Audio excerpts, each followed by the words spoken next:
ములాన్పూర్ వేదికగా జరిగిన క్వాలిఫైర్ 2లో గుజరాత్ టీం ఘన విజయం సాధించింది. వాళ్ళ కెప్టెన్ శుభ్మన్ గిల్ ఒక మైండ్ బ్లోయింగ్ సెంచరీతో తన టీంను ఫైనల్స్కి తీసుకెళ్లిపోయాడు.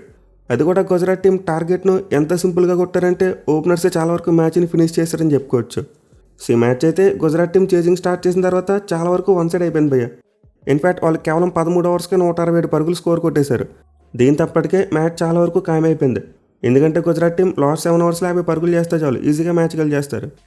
సో రియల్లీ శుభ్మన్ గిల్ అయితే ఒక అవుట్ స్టాండింగ్ క్లచ్ నాక్ ఆడాడు భయ్య. మనం 2023 క్వాలిఫైర్ 2లో కూడా చూసాం. ఇదే శుభ్మన్ గిల్ సెంచరీ కొట్టి ఆ టీంని ఫైనల్కి తీసుకెళ్లాడు. అండ్ ఇక్కడ కూడా సేమ్ రిపీట్ అయింది. బట్ ఆ నాక్కి ఈ నాక్కి డిఫరెన్స్ ఏంటంటే అక్కడ ఒక లైఫ్ వచ్చింది. కానీ ఈ మ్యాచ్లో చూసుకుంటే మాత్రం శుభ్మన్ గిల్ గాడ్ మోడ్లోకి మారిపోయాడు. అసలు రాజస్థాన్ టీంకు ఎక్కడ కూడా అవకాశం ఇవ్వలేదు. ఒక్క చిన్న మిస్టేక్ కూడా లేదు. తన అవుట్ అయిన బాల్ మాత్రమే కాస్త షాట్ మిస్ అయింది. బట్ మిగతా అన్ని సందర్భాల్లో చూసుకుంటే మాత్రం గిల్ భయంకరమైన కంట్రోల్తో బ్యాటింగ్ చేశాడు. సో క్వాలిఫైర్ 1లో ఘోరంగా ఓడిపోయిన తర్వాత గుజరాత్ టీం చాలా మంచి కంబ్యాక్ ఇచ్చారని చెప్పుకోవచ్చు పోయా. మరి ముఖ్యంగా వాళ్ళ బ్యాటింగ్ బాగా తేరుకుంది. ఇన్ఫ్యాక్ట్ వాళ్ళ ఓపెనర్స్ ఇద్దరే మ్యాచ్ను తినేశారు. అయితే ఈ మ్యాచ్లో మరో వైభవ్ సూర్యవంశీ సంభవం చూసాం. మరోసారి మైండ్ బ్లోయింగ్ బ్యాటింగ్తో రాజస్థాన్ టీంను తన భుజాల మీద మోసాడు భయ్య. అసలు ఈ మ్యాచ్లో తను ఆడిన నాక్ ఏదైతే ఉందో ఒక 10 ఏళ్ళ ఎక్స్పీరియన్స్ ఉన్న ప్లేయర్లు ఆడాడు. తను వికెట్కున్న వాల్యూని అర్థం చేసుకుని ఎక్కడ కూడా ఓవర్ అగ్రెసివ్ బ్యాటింగ్ చేయలేదు. చాలా అంటే చాలా మంచిగా కంట్రోల్తో బ్యాటింగ్ చేశాడు. సో ఈ మ్యాచ్లో వైభవ్ సూర్యవంశీ దగ్గర నుంచి అయితే మనం ఒక మెచ్యూరిటీ నాక్ చూసాం. బట్ శుభ్మన్ గిల్ తన సెంచరీతో వైభవ్ నాక్ అవుట్ ప్లే చేశాడు. సో ఈ మ్యాచ్లో అయితే రాజస్థాన్ టీం టాస్ గెలిచారు, ముందుగా బ్యాటింగ్ తీసుకున్నారు. బట్ ఈ టాస్ టైంలో చూసుకుంటే ఒక కాంట్రవర్సీ చూసాం. ఇన్ఫ్యాక్ట్ శుభ్మన్ గిల్ స్కామ్ అయిపోవడం చెప్పుకోవచ్చు భయ్య. తను క్లియర్గా టాస్ గెలిచినా సరే రెండోసారి టాస్ వేయించి మరీ రాజస్థాన్ టీంకి టాస్ అప్పగించారు. సో అసలు ఏం జరిగిందంటే ముందు శుభ్మన్ గిల్ కాయిన్ పైకి ఎగరేశాడు. అండ్ ఈ టైంలో చూసుకుంటే రియాన్ పరాగ్ హెడ్స్ అని కాల్ చేశాడు. అది క్లియర్గా వినిపించింది. ఇన్ఫ్యాక్ట్ మీకు వీడియో కూడా ప్లే చేస్తాను, ఒకసారి వినండి.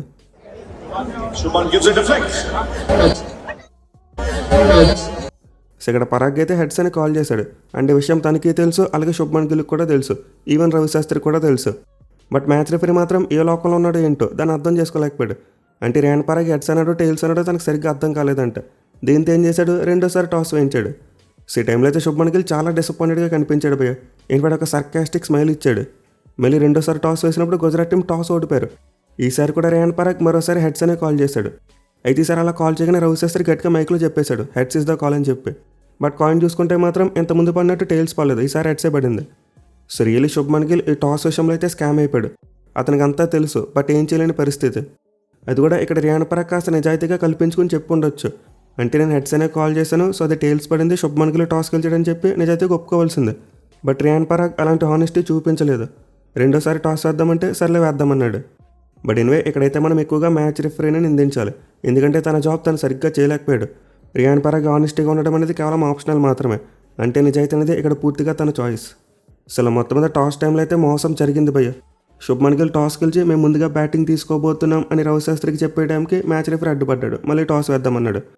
బట్ ఎనివే మ్యాచ్ రిజల్ట్ చూసిన తర్వాత ఈ రెండోసారి టాస్ వేయడం గుజరాత్ టీంకి కలిసి వచ్చిందని చెప్పుకోవచ్చు. ఎందుకంటే పిచ్ ఫస్ట్ హాఫ్లో బౌలింగ్ అనుకూలించింది, కానీ సెకండ్ హాఫ్లో చూసుకుంటే మాత్రం లిటిల్ బిట్ డ్యూ పడింది. దీంతో సెటిల్ అయిపోవడం చూసాం. మెయిన్లీ బాల్ అనేది బ్యాట్ మీదకి చాలా సింపుల్గా వచ్చింది. అందుకే గుజరాత్ టీం చాలా అంటే చాలా ఈజీగా టార్గెట్ను కొట్టుపడేశారు. సో టు బీ ఫ్రాంక్, ఈ మ్యాచ్లో కనుక గుజరాత్ టీం ఫస్ట్ బ్యాటింగ్ చేస్తుంటే వాళ్ళ టాప్ ఆర్డర్ ఇంత ఫ్రీ ఫ్లోయింగ్ బ్యాటింగ్ చేసి ఉండకపోదురు. మీలో కొత్త బాల్తో బౌలింగ్ చేసినప్పుడు స్పంజీ బౌన్స్ అయితే చూసాం. ఎందుకంటే ములాన్పూర్లో వర్షం వచ్చింది మ్యాచ్ జరిగే ముందు. దీనివల్ల పిచ్ని అండర్ ది కవర్స్ ఉంచారు. అండ్ దీని కారణంగా టాప్ ప్లేయర్ మీద మాయిశ్చర్ ఏర్పడింది, ఆ స్పంజీ బౌన్స్ దొరికింది. బట్ సెకండ్ హాఫ్లో చూసుకుంటే మాయిశ్చర్ డిసిపేర్ అయిపోయింది. దీంతో పిచ్ మొత్తం బ్యాటింగ్ అనుకూలంగా మారిపోయింది. సరైన జట్ల క్యాప్టెన్స్ అయితే యూజ్డ్ పిచ్ కాబట్టి ముందుగా బ్యాటింగ్ చేద్దామని ఆలోచించారు. బట్ గుజరాత్ టీంకు రెండోసారి టాస్ వేయడం అండ్ అది ఓడిపోవడం బాగా కలిసి వచ్చింది. సారర్ టీం అయితే ముందు బ్యాటింగ్ తీసుకున్నప్పటికీ వాళ్ళకి ఏమీ కలిసి రాలేదు భయ్య. ఫస్ట్ ఓవర్లో జైస్వాల్ అవుట్ అయిపోయాడు. అండ్ దెన్ సెకండ్ ఓవర్లో చూసుకుంటే ధ్రువ్ జురెల్ అతను కూడా అవుట్ అయిపోయాడు. మిగిలిన ఇద్దరు బ్యాట్స్మెన్ కూడా పేస్కి డిసీవ్ అయిపోవడం చూసాం. అయితే టైంలో చూసుకుంటే ఆర్ఆర్ టీం చాలా మంచి మూవ్ చేశారు. అంటే పవర్ ప్లే జరుగుతున్నప్పుడు నెంబర్ 4లో జడేజాని బ్యాటింగ్ పంపారు. అది కూడా 2 ఓవర్ లాస్ట్ బాల్ ఫేస్ చేయడానికి వచ్చాడు అతను. శ్రీలు ఎక్కడైతే ఆర్ఆర్ టీం తమ మిడిల్ ఆర్డర్ బ్యాట్స్మెన్ త్వరగా ఎక్స్పోజ్ చేయాలనుకోలేదు. అంటే పరాగ్ మరియు షనక లాంటి వాళ్ళని త్వరగా ఎక్స్పోజ్ చేయకూడదు అనుకున్నారు. దీని కారణంగానే జడేజాని అప్ ది ఆర్డర్ పంపారు అండ్ ఎక్సలెంట్గా వర్కౌట్ అయింది అది. సెకండ్లో చూసుకుంటే వైభవ్ సూర్యవంశీ ఫస్ట్ 20 బాల్స్ అంత ఫ్రీ ఫ్లోయింగ్ బ్యాటింగ్ చేయలేకపోయాడు. మళ్ళీ గుజరాత్ టీం చాలా మంచి ప్లాన్తో వచ్చారు భయ్య. మనం ప్రివ్యూ వీడియోలో మాట్లాడుకున్నాం, సూర్యవంశీకి షోల్డర్ రైట్లో బౌన్సర్ వేయాలి చాలా ఎక్కువ పేస్తా అని చెప్పి. And exactly same plan implement చేశారు. పర్టికులర్గా సిరాజ్ ఒక 2-3 ఫోర్లు కొట్టించుకున్నప్పటికీ మంచిగా బౌన్సర్స్ వేశాడు. అలాగే రబడా చూసుకున్న తన పేస్తో బౌన్సర్లు వేసి సూర్యవంశీని ఇబ్బంది పెట్టాడు. అయితే ఒక ఎండ్లో చూసుకుంటే మాత్రం జడేజా చాలా మంచి బ్యాటింగ్ చేశాడు భయ్య. సూర్యవంశీ కంటే ఎక్కువ స్ట్రైక్ రేట్తో బ్యాటింగ్ చేశాడు. సో దీనికనగానే పవర్ ప్లేలో ఆర్ఆర్ టీంకి చాలా మంచి స్కోర్ వచ్చింది. ఇన్ఫాక్ట్ వాళ్ళు స్టార్టింగ్ 2 ఓవర్స్లో 2 వికెట్లు కోల్పోయినప్పటికీ 70 పరుగులు చేశారు. అయితే ఈ టైంలో జడేజా మోచేతికి ఇంజరీ అయింది అండ్ రిటైర్డ్గా వెళ్ళిపోయాడు. At the same time Riyan Parag వచ్చాడు, రషీద్ ఖాన్ అటాక్ చేశాడు. ఓవర్లో చాలా మంచిగా రన్స్ వచ్చాయి. బట్ నెక్స్ట్ ఓవర్లో జేసన్ హోల్డర్ బౌలింగ్ అవుట్ అయిపోవడం చూసాం. అండ్ దెన్ అక్కడ నుంచి చూసుకుంటే ఆర్ఆర్ టీం ఒక 4 ఓవర్లు పడి చాలా ఇబ్బంది పడ్డారు భయ్య.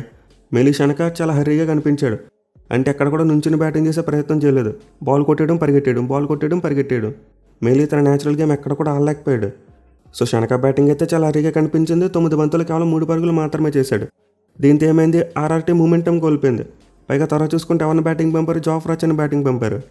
సో ఇంత ఆర్ఆర్ టీం మిడిల్ ఓవర్స్లో చాలా తక్కువ రన్స్ కొట్టారు భయ్య. ఇన్ఫాక్ట్ ఓవర్ నెంబర్ 6 నుండి ఓవర్ నెంబర్ 15 అంటే ఈ 9 ఓవర్లో చూసుకుంటే కేవలం 68 పరుగులు మాత్రమే కొట్టారు. అదే అంతమంది పవర్ ప్లేలో 6 ఓవర్స్లో చూసుకుంటే 70 కొట్టారు. అలాగే చివరి 5 ఓవర్స్లో చూసుకుంటే 76 పరుగులు కొట్టారు. సో ఆర్ఆర్ టీంకి బ్యాక్ ఫర్ అయింది మిడిల్ ఓవర్సే. అయితే వైభవ్ సూర్యవంశీ చూసుకుంటే మాత్రం చాలా మెచ్యూర్గా బ్యాటింగ్ చేశాడు భయ్య. ఒక ఎండ్లో వికెట్స్ పడిపోతున్నాయి. దీంతో తను కూడా అవుట్ అయిపోతే, కొలాప్స్ జరిగిపోతే అవుట్ అయిపోతామని చెప్పి చాలా జాగ్రత్తగా బ్యాటింగ్ చేశాడు. మళ్ళీ గుజరాత్ వాళ్ళు చాలా సందర్భాల్లో బౌన్సర్స్ వేస్తూనే ఉన్నారు. చాలా మంచిగా ఎగ్జిక్యూట్ చేశారు ప్లాన్ని. దీంతో వైభవ్ సూర్యవంశీ తన అగ్రెషన్ని కంట్రోల్ చేసుకుని ఏం చేశాడు, వదిలేసేవాడు ఆ బౌన్సర్స్ని. కిందకి డక్కే ఆ బౌన్సర్స్ నుంచి తప్పించుకున్నాడు. దీనివల్ల ఈ మ్యాచ్లో 3 ఇన్నింగ్స్లో చూసుకుంటే కొన్ని డాట్ బాల్స్ ఎక్కువ పడ్డాయి. బట్ ఎనివే ఇంత కంట్రోల్డ్ అగ్రెషన్లో కూడా తన స్ట్రైక్ రేట్ చూడండి, 161 స్ట్రైక్ రేట్తో హాఫ్ సెంచరీ కొట్టాడు. అంటే 31 బంతులో 50 కొట్టాడు. బట్ స్టిల్ అతనైతే అన్హ్యాపీ, సెలబ్రేట్ చేసుకోలేదు. సో వైభవ్ సూర్యవంశీకి అయితే తన కెరియర్లో స్లోయెస్ట్ 50. అయితే 50 తర్వాత చూసుకుంటే మాత్రం యాక్సలరేషన్ చూసాం భయ్య. మరి ముఖ్యంగా రబాడా వేసిన బౌన్సర్ తన హెల్మెట్కి గట్టిగా తగిలింది. అండ్ దెన్ అక్కడి నుంచి డిసైడ్ అయిపోయాడు, ఈసారి బౌన్సర్స్ ఏంటి ఊరుకోనని చెప్పి కొట్టడం మొదలుపెట్టాడు. అది కూడా మామూలుగా యాక్సలరేట్ చేయలేదు. 31 బంతులు 50 కొట్టిన అతను 47 బంతులకి 96 పరుగులకు వెళ్ళిపోయాడు. అంటే డబుల్ యాక్సలరేషన్ మాట ఇది. సో వైభవ్ సూర్యవంశీ అయితే ఈసారి బౌన్సర్స్ని చాలా తెలివిగా ఆడాడు భయ్య. ఎక్కడ కూడా లెగ్ సైడ్ కొట్టే ప్రయత్నం చేయలేదు. గుజరాత్ కెప్టెన్ శుభ్మన్ గిల్ ఏం చేశాడు, లెగ్ సైడ్ స్ట్రాంగ్గా ఫీల్డ్ సెట్ పెట్టేశాడు. బట్ వైభవ్ సూర్యవంశీ దాన్ని కౌంటర్ చేస్తూ స్ట్రైట్గా షాట్లు కొట్టడం చూసాం. అది కూడా డౌన్ ది వికెట్ వచ్చి ఒక టెన్నిస్ షాట్ కొట్టాడు భయ్య. అదైతే అమోఘమని చెప్పుకోవచ్చు. నిజంగా సిక్సర్ వైభవ్ సూర్యవంశీ యొక్క పవర్ని చూపించింది. అలాగే తర్వాత చూసుకున్న షార్ట్ ఆఫ్ లెంత్ బాల్స్ని కవర్స్ పని ఆడే ప్రయత్నం చేశాడు. సో ఈ విధంగా సూర్యవంశీ అయితే చాలా తెలివిగా మెచ్యూరితో బ్యాటింగ్ చేశాడు. నేనైతే ఇంత చిన్నపిల్లడి దగ్గర నుంచి ఈ రేంజ్ బ్యాటింగ్ ఎక్స్పెక్ట్ చేయలేదు. తన దగ్గర అలాంటి కంట్రోల్డ్ అప్రోచ్ ఉంటుందని చెప్పి ఎవరు కూడా ఊహించుండరు. సో విధంగా వైభవ్ సూర్యవంశీ అయితే ఎట్టగానే ఒక అవుట్ స్టాండింగ్ నాక్ కట్టాడు. బట్ అన్లక్ ఏంటంటే మళ్ళీ సెంచరీ మిస్. ఇన్ఫాక్ట్ చివరి 4 ఇన్నింగ్స్లో 3వ సెంచరీ మిస్ అయ్యాడు భయ్య. లక్నో టీం మీద 93, ఎస్ఆర్హెచ్ మీద 97 అండ్ ఈ మ్యాచ్లో 96, 3 సెంచరీలు పోయాయి. మళ్ళీ మ్యాచ్లో తను అవుట్ అయిన విధానం చూసుకుంటే డిటో దిగిపోయింది లాస్ట్ మ్యాచ్లోనే. అంటే స్లోవర్ బౌన్సర్ని థర్డ్ మ్యాన్ పై నుంచి కొడదాం అనుకున్నాడు, కానీ వర్కౌట్ అవ్వలేదు. అయితే చివరి ఓవర్లో చూసుకుంటే మాత్రం రాజస్థాన్ టీంకి చాలా మంచి ఫినిష్ వచ్చింది భయ్య. Donovan Ferreira mind blowing hitting చేయడం చూసాం. రషీద్ ఖాన్ ఉతికారేస్తాడు.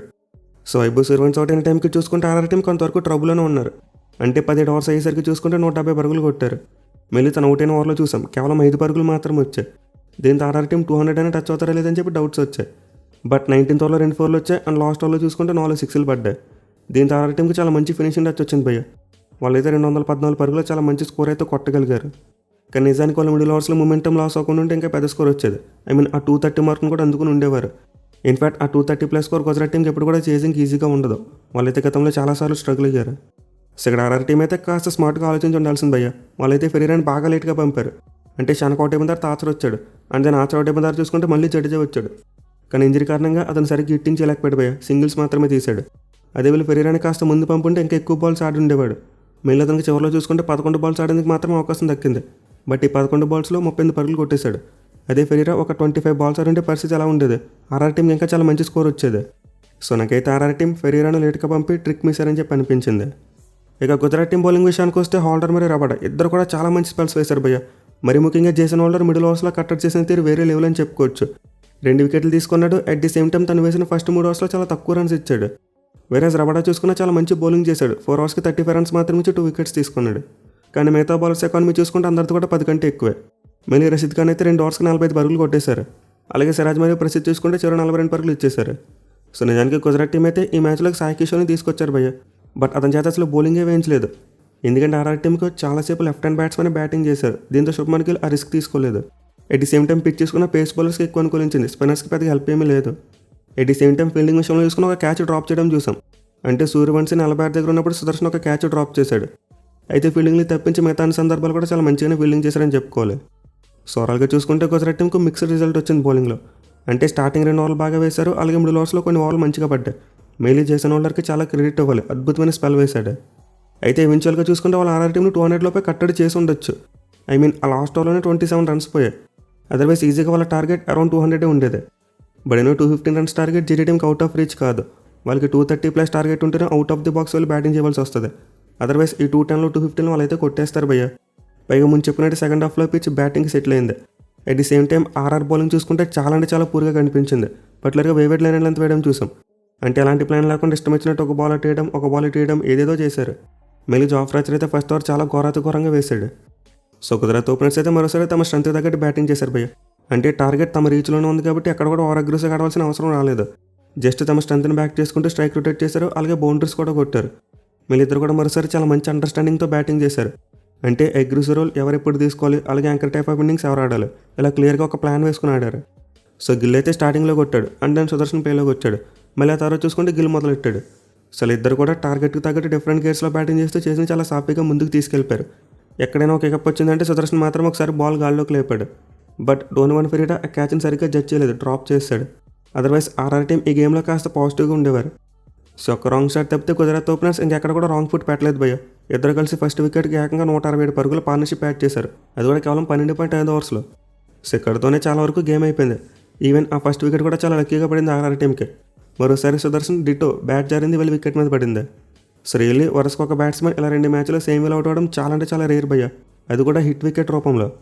అయితే లాస్ట్ మ్యాచ్కి ఈ మ్యాచ్కి డిఫరెన్స్ ఏంటంటే సిచ్యువేషన్. ఆర్సీబీ టీం మీద ఎల్లుగా లాంటిది జరిగింది, దీంతో వాళ్ళు మ్యాచ్ ఓడిపోయారు. కానీ ఆర్ఆర్ టీంకి అగెన్స్ట్గా చూసుకుంటే మాత్రం ఫన్నీ సైడ్ చూశారు. ఎందుకంటే అప్పటికే గుజరాత్ టీం మ్యాచ్లో గెలిచే పొజిషన్కి వెళ్ళిపోయారు కాబట్టి. సో సుదర్శన్ అయితే తన గ్రిప్ మీద ఇంకా వర్కౌట్ చేయాలి భయ్య. ఇలా back to back hit wicket కొట్టాడంటే ఖచ్చితంగా తన గ్రిప్ని మార్చుకోవాలి. తన ఎక్విప్మెంట్ అనేది చేంజ్ చేసుకోవాలి, లేదా గ్రిప్ అవన్నీ ఇంకా పెంచుకోవాలి. ఎనిమిది ఫస్ట్ వికెట్ పడినప్పటికీ నో అలారం బెల్స్. మనం వీడియో స్టార్టింగ్లో చెప్పుకున్నట్టే లాస్ట్ 7 ఓవర్స్కి చూసుకుంటే అరౌండ్ 50 రన్స్ మాత్రమే కొట్టాలి. అంటే నా తర్వాత obviously Shubman Gill century complete చేశాడు, అలాగే తర్వాత సుందర్ మంచి షాట్లు కొట్టాడు. ఇక చివరిలో చూసుకుంటే తర్వాత వచ్చి ఫినిష్ చేశాడు.